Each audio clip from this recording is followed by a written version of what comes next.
guys, welcome and ting. We're back with another video for you, and this one is called Stephen the Great, Who is Romania, with Dr. Tessa Dunlop. And someone suggested this to me, and this is a series of videos. I think there are 6 of them. They're not very long. This one is like 6 minutes long. We won't watch all of them. Who is Romania? It poses the question. So I ain't gonna keep you too long. Let's go ahead and YouTube and simmer and see what this says about Romania. Let's go.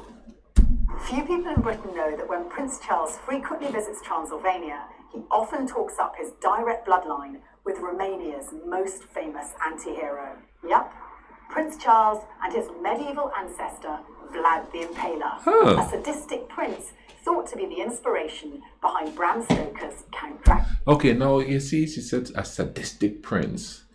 I don't know. You know, the more in the comment section that Romanians are put in my comment section to these videos, the more I'm starting to see that that's the picture that was painted of him for political reasons. Now, I'm not going to say for sure that it wasn't like that. I'm just saying from what the people, most Romanian people that speak to me tell me, is like, you know, they say what he did, some of the things that he did it for true, but he did it, you know, against the enemies and the criminals. So, you know, the whole thing about him being sadistic in the eyes of the outsiders, but not of those on the inside who understand the history of things from then. You know what I mean? That's why I like to talk to the people who are born there and understand the history better.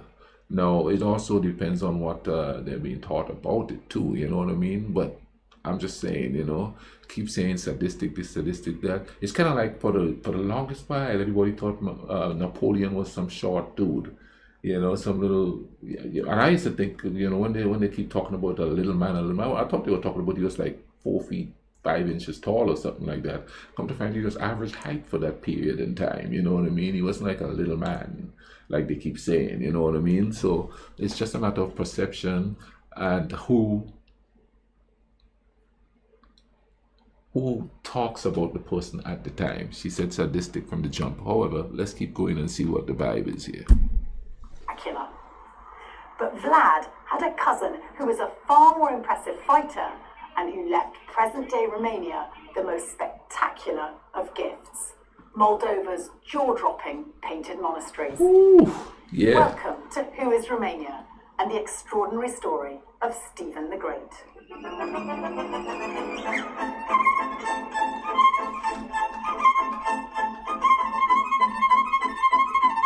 Ooh. That person is playing, boy. Today, Stephen the Great, or Stefan Chalmari as locals know him, is more cherished than his famous cousin, Vlad the Impaler, was when a TV contest in Romania asked the public to decide who the 100 greatest Romanians were of all time. Stephen comes in at number 1, and Vlad the Impaler at measly number 11. There was a joke at the time that Stephen the Great was voted in by all his Moldovan descendants. Yes, he had a bit of a reputation with the ladies and apparently more love children than Boris Johnson. Whoa. Our Romanian Casanova was married at least 3 times. A flamboyant character, this 15th century prince lends well to the remoulding and telling of a heroic Romanian story. And crucially from our point of view, Stephen the Great was not just a standout individual on the battlefield, but also an amazing patron of the arts. He came to power in 1457, just after the fall of Constantinople. That was a big deal. The gateway to Europe had succumbed to the mighty Ottoman infidel. The Turks were literally hammering on the door. It fell to individual princes like Stephen the Great to shore up Europe's Christian borders. He spent most of his 47-year reign fighting. Most famously in 1475, he crushed Sultan Mehmet II's army in the Battle of Vaslui. The victory went viral at the Vatican. Pope Sixtus IV proclaimed him as the athlete of Christ, a rare accolade for a non-Catholic. The Sultan was apoplectic with rage and came thundering north the next year, and this time he actually beat Stephen. In fact, they struck a deal in 1476. Basically, Moldova had to accept Ottoman overlordship. But even so, Stephen's gone down in history as the David who got one over the Goliath of the 15th century. 47 years he ruled, 47 years of fighting. No, how could he enjoy, how do he enjoy life? Well, he was a ladies' man, so I guess he enjoyed some aspects of life, but 47 years of fighting, wow. It's a long time to be, to reign and be fighting. But was keeping his people safe. Was keeping his people safe, attempting to at least keep his people, with some kind of pride and safe, so that's kind of cool there, So how did he manage this kind of PR when in the end Stephen had to bend his neck a bit to the Ottomans? Well, and here is where it gets interesting for us. Stephen was a very canny operator. He didn't just win battles, but he celebrated his many victories with the most exquisite art and architecture that's made sure we can never forget him. Long before social media, this man knew a thing or two about image building and propaganda. With enemies on every side, Stephen the Great had always been a tireless builder, constructing citadels and fortifications, restoring his princely seats. But from 1487, he started to focus on commemorative art and monuments, lending neatly to the legend that after every one of his successful battles, he built a monastery. During his reign, at least 30 of the most beautiful medieval Orthodox churches were erected. The painted monasteries, eye candy that mix Byzantine art with Moldovan magic. Most iconic is Voronezh Monastery. I admit I'm a bit biased. I've been there a couple of times and I was very struck by the religious fervour, the atmosphere of the place with nuns tending the roses, the inside and the outside of a building that's frequently referred to as the Sistine Chapel of the East. That's There's a beautiful. stunning depiction of That's the Last beautiful. Judgment on the southern wall, which is really eye-catching. And overall, there's a deep secret held in the frescoes of this monastery, and that's the distinct Voronezh blue colour of the murals. Unique in the world and almost impossible to replicate, it's still amazingly fresh today. But for lots of patriotic and faithful Romanians, it's actually Putna Monastery that's seen as the most important religious and cultural monument built by Stephen the Great. Legend has it he chose the site by firing an arrow from the steep hill that now bears a white cross. Come on, how else would a spectacular warrior choose his own burial site? Because yes, although Putna doesn't have spectacular frescoes like some of the others, it's not only home to one of East Europe's largest Byzantine collections, but it's also where he was buried in 1504, alongside two of his wives, who were both conveniently called Maria. Now what's the takeaway from this legendary tale of Stephen the Great? Clearly he was a fine politician, visionary, warrior, and a phenomenal builder. It was under him that Romania acquired the taste for painted monasteries, a tradition that many of his descendants continued. So, if you want to make friends with Romanians, don't knock Stephen the Great, but do visit his monasteries.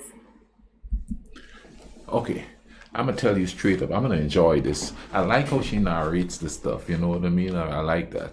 Okay, so I'm gonna enjoy this. Stephen the Great, first I've heard of him. I ain't gonna lie to you, you know what I mean? So obviously, this 6 series part is gonna teach me a lot about Romania or certain characters in certain people in Romanian history. Stephen the Great, I'll remember that name when I visit, to go see his legacy that he left, you know, for the people and thing there. Man, those monasteries, the artwork on it is phenomenal. And they maintain the vibe too, hopefully. How many of those are still up that you could go visit? Comment down below and let me know. You know, understand Romanian peoples and thing, you know, tell me down there, you know. How many of those are up and functional that you actually go visit and see? I don't know if they're going to let you inside, but you know, I'd be just happy to just go stand there and just look at it in awe. And it's kind of cool. And like she said, you know, they didn't have no internet back then. How you get to know about this dude? By the stuff he left behind like that, you know. It's the same thing with all the castles and stuff like that, you know, and you tell the history of those things, and that's what keep the history alive. You understand what I mean? There's no question that that person was there. There's no question that period of time is real. You know what I mean? There's no, oh no, that history is a lie. It's right there. You know what I mean? For the eyes to see. And that's the beautiful thing about maintaining things like that. So we know who put it there, and we know why they put it there, and we, and all that good stuff, because if you're building stuff like that, there's actually going to be a paper trail of why it's there. You understand? So this is cool. I'm going to enjoy this series. I hope you guys are going to enjoy it with me. Come back for the next part.